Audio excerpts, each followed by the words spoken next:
আজকে আমি নিরামিষ বকলি রান্না করব। এখানে বকলি আর গাজর আর আলু কেটে নিয়েছি একটা বড় দেখে, আর কিছুটা পনির নিয়েছি, আর একটু মটরশুঁটিও নিয়েছি। কিভাবে রান্না করি নিরামিষ দেখো বন্ধুরা। আর বকলি কেটে ধুয়ে নিয়েছি ভালো করে, দেখো আঁশ ফেলে নিয়েছি এরকম। আর এটার যে ডাঁটাটা থাকে সে ডাঁটাগুলো আমি নিয়েছি, কেন কিনা জিনিস তো, আর এগুলো খেতে খারাপ লাগে না, ভালোই লাগে, নরম সিদ্ধ হয়ে যায়। সব ফেলবো কেন বলো। কড়াইতে তেল দিয়ে দিলাম,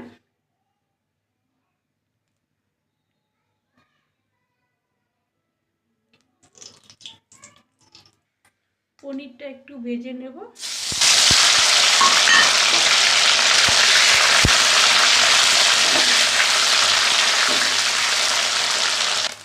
পনিরটা আমি হালকা ভেজে নিলাম।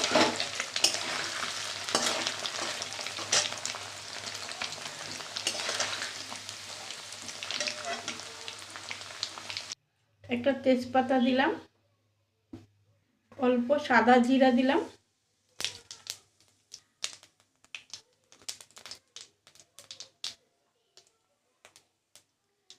একটুখানি আদা দিলাম,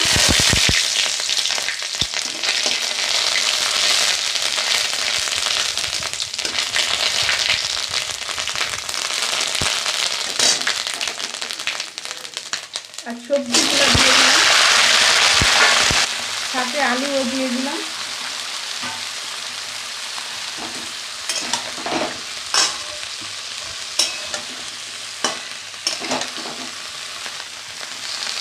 দেখো বন্ধুরা, আমি একটু মটরশুঁটি দিয়ে দিচ্ছি,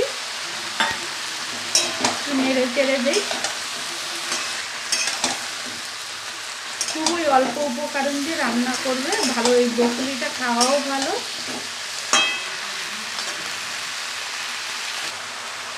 হলুদটা পরিমাণ মতন দেবো, বেশি হলুদ লাগে না, মশলাও কম লাগে এর মধ্যে। লবণ দিয়ে দিলাম পরিমাণ মতন।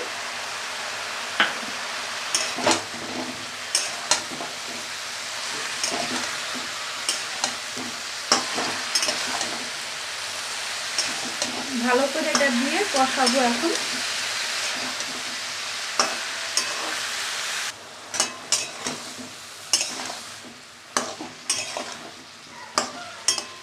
ডেকে দিচ্ছি।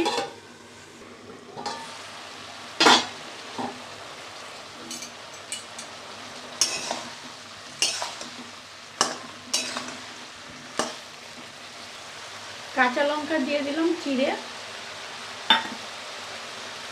হাফ চামচ গোলমরিচের গুঁড়ো দিচ্ছি, আর হাফ চামচ জিরের গুঁড়ো দিচ্ছি।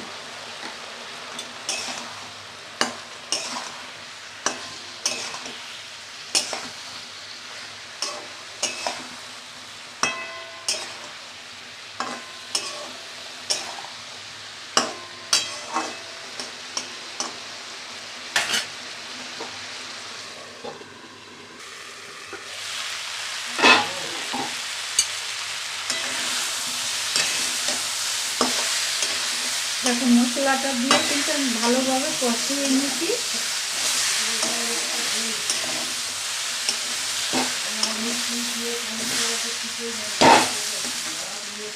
এবার আমি জল দিয়ে দিলাম।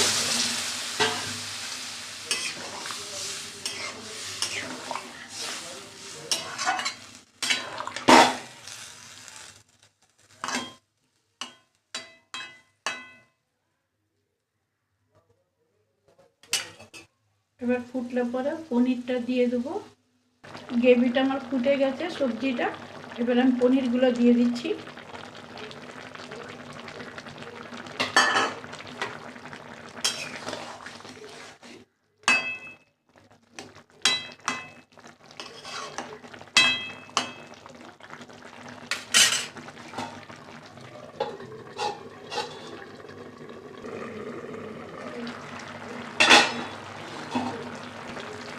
একটু গরম মশলার গুঁড়ো দিয়ে দিচ্ছি,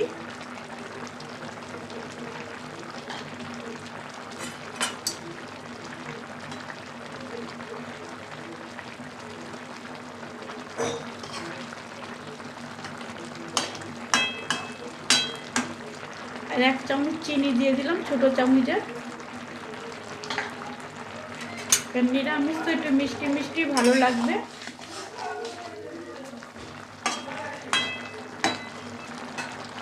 আর একটু ফুটবে, তারপর নামিয়ে নেব। তরকারিটা আমার হয়ে গেছে, খুব সুন্দর একটা গন্ধ বেরোচ্ছে। কিছুই সেরকম মশলা লাগে না, এরকম বানাবে। আর ব্রকলিটা তো খুবই ভালো খাওয়া, সবাই খেতে পারে, ছোট বড়।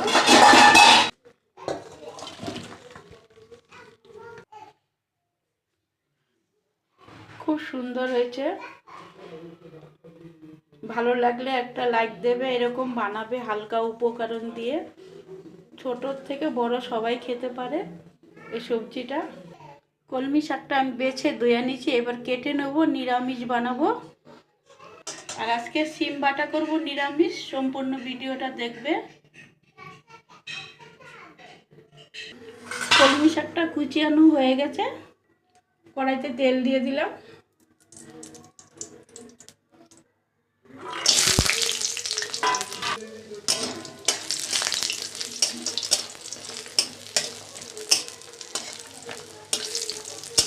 বড়িটা ভাজা হয়ে গেছে, একটা শুকনো লঙ্কা দিলাম, অল্প একটু কালো জিরা দিলাম।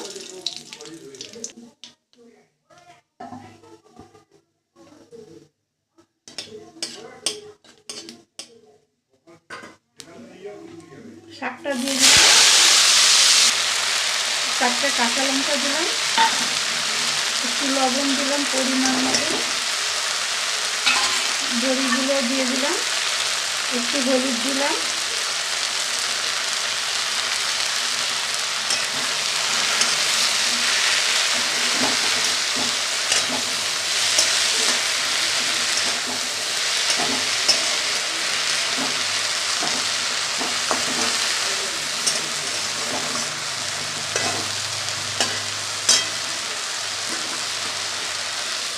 ঢেকে দিলাম অল্প আঁচে। ভাতের মধ্যে দেখো, ভাতের মধ্যে আমি সিম সিদ্ধ দিয়ে দিছি। এখন নিরামিষ বাটা করব, এটা জলটা আমি ফেলে দেবো।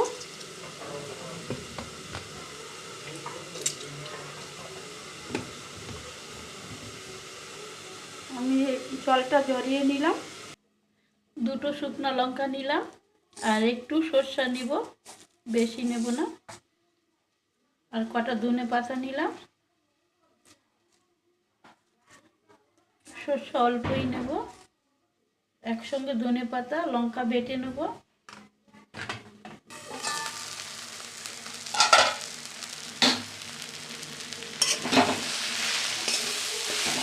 অল্প আছে বানাতে হবে শাকটা।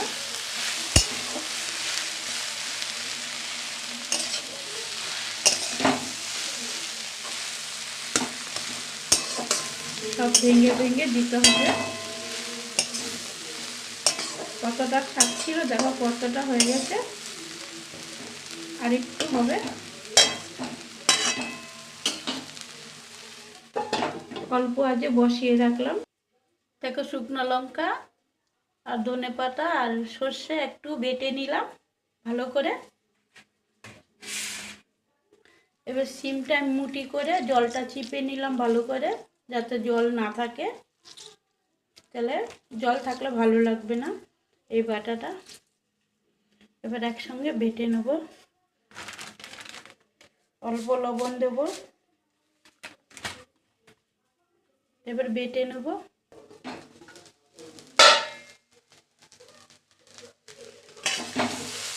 আমার শাক বাটাটা হয়ে গেছে দেখো। একটু বড়িগুলো গালিয়ে দিচ্ছি, সামান্য একটু চিনি দিয়ে দিলাম। নিরামিষ তো একটু দিলে ভালো লাগবে।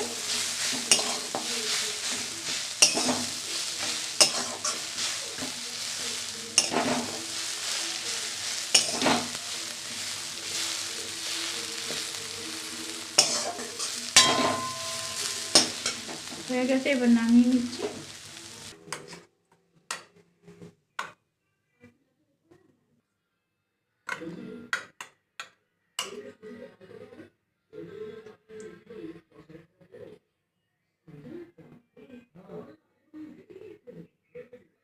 সিম বাটাটা আমার হয়ে গেছে দেখো।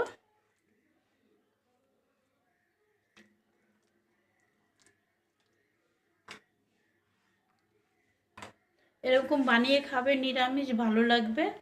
যেদিন পেঁয়াজ রসুন না দেবে এইভাবে বানাবে। আজকে আমার বকলি রান্না হয়েছে, বকলি পনির, সিম বাটা, তারপরে এসে কলমি শাক ভাজা, সব নিরামিষ বন্ধুরা। আর এখানে এই দেখো আমরা নিয়ে খাচ্ছি আবার আলু সিদ্ধ, উচ্ছে আলু সিদ্ধ। কেন এখন গরম পড়তেছে, এইসবই ভালো লাগবে। আর নিরামিষ যখন, সবই নিরামিষ এইভাবে রান্না হয়েছে। তোমরাও খাবে বন্ধুরা এইভাবে বানিয়ে, ভালো লাগবে। ছোট বড় সবাই খেতে পারে এই রান্নাটা।